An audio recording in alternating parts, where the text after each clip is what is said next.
അപ്പം ചോറെല്ലാം കഴിച്ച് നമ്മൾ ഉറങ്ങാൻ പോവുകയാണെന്ന് മനസ്സിലായപ്പോൾ കൊഞ്ചി കളിക്കുകയാണേ.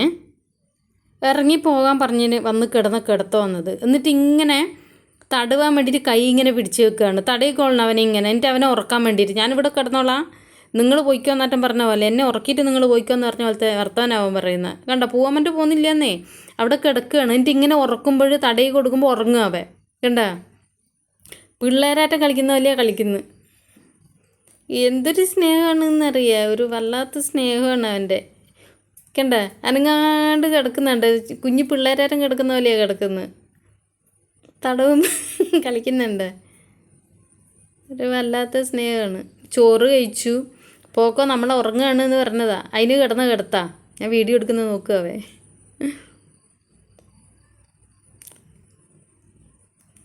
ഒരു പ്രത്യേക സ്നേഹമുള്ളൂ. ഇതുപോലൊരു ഒരെണ്ണത്തിന് ഞാൻ ഇതുവരെ കണ്ടില്ല. ഒരു വല്ലാത്ത സ്നേഹമാണ്. മനുഷ്യന്മാരോടൊക്കെ നമ്മൾ എന്തെങ്കിലും പറഞ്ഞാൽ അവർക്ക് മനസ്സിലാവില്ലേ, അതേപോലെയാണ് മനുഷ്യന്മാരേക്കാൾ കൂടുതൽ മനസ്സിലാവുന്ന ഒരു പട്ടി. സത്യം പറഞ്ഞാൽ പട്ടിയെന്ന് വിളിക്കാൻ പറ്റില്ല, അത്രയും ഒരു എന്താ പറയുക, വല്ലാത്തൊരു സ്നേഹം, വല്ലാത്തൊരു എന്ത് വേണേലും പറയാം അവനോട് കേട്ടോ, അവനത് മനസ്സിലാവും. റോണി അങ്ങനെ ചെയ്യല്ലേ, അതവനങ്ങനെ ചെയ്യില്ല. അടിയിട്ട് നമ്മൾ വഴക്കൊക്കെ പറഞ്ഞു കഴിഞ്ഞിട്ടുണ്ടല്ലോ, എവിടെയെങ്കിലും പോയിട്ടുണ്ടാവും അനങ്ങാണ്ട് എന്നിട്ട് പിന്നെ ഭക്ഷണമൊന്നും കൊടുത്താൽ കഴിക്കില്ല, ദേഷ്യം വന്നിട്ട്. അങ്ങനെയൊക്കെയാണ് അവൻ. കിടക്കുന്ന കിടത്തം കണ്ട തടവാൻ വേണ്ടിയിട്ട് കിടക്കുകയാണ്. ഇങ്ങനെ തടയുകയാണ്. ഇവനോട് പറഞ്ഞോണ്ടിരിക്കുക എനിക്ക് കാല് വേദനിക്കുന്നെന്ന്.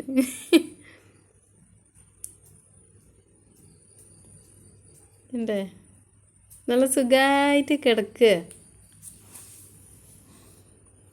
ഇങ്ങനത്തെ ഒരു കുരുത്തക്കേട് കുറേ ദിവസമായിട്ട് അവർ അയച്ചു വിടാണ്ടിരിക്കുക. അപ്പോൾ 2 ദിവസമായിട്ട് അയച്ചു വിട്ടുകൊണ്ടിരിക്കുക അവനെ.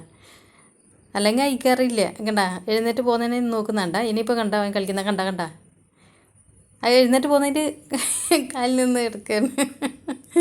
ഇങ്ങനെയൊക്കെയാണ് കളിക്കുക. ഒരു വല്ലാത്ത സ്നേഹമുള്ളൊരു ഭയങ്കര സ്നേഹമാണ്.